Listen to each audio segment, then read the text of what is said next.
গানের যিনি সম্রাট, গানের যিনি এবারে পদ্মশ্রী পুরস্কার প্রাপক, তিনিও বীরভূমে এসেছেন ভোটের টানে। তিনি পদ্মশ্রী সম্মানে ভূষিত শ্রী রতন কাহার।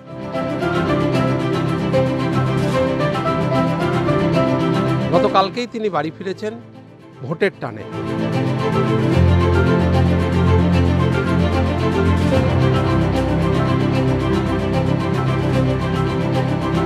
ভোট তো সকলেই দেওয়া উচিত, যারা যেহেতু গণতন্ত্র রাষ্ট্র আমাদের দেশের নাগরিক, ভোট দেওয়া উচিত।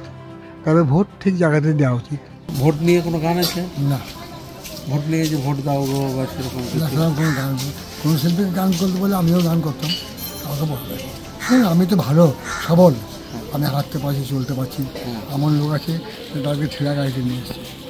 আচ্ছা, বৃদ্ধ চলতে পারে না, হাঁটছে, আমার ভালো আছে। এরকম লোক ছাড়া ইয়াং ছেড়ে দরকার না। কত বয়স হলো ইয়াং কার? আপনার এখন? আমার 89। রাষ্ট্রপতি কিছু বললো আপনাকে? রাষ্ট্রপতি ওটাই বললো যে গানা ঠিক আছে, গানা করতে হয়। গাছে জল দিয়েছে, মাটি দিয়েছে, আমাদের সবাই। দেখো দেখো ভাই, আমি পদ্মশ্রী পেয়ে আজকে ধন্য হলাম ভাই।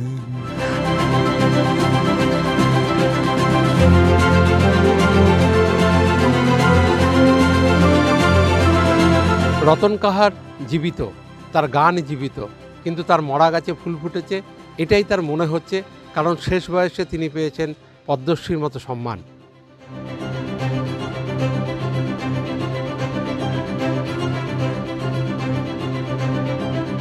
আমাদের সবাই,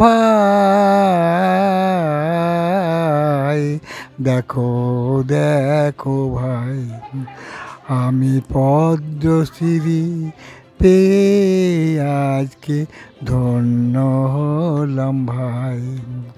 আমার মরা গাছে ফুল ফুটেছে। নগরীপাড়া থেকে ক্যামেরায় শান্তনু দাসের সাথে নন্দন দত্ত, সংবাদ প্রতিদিন.in।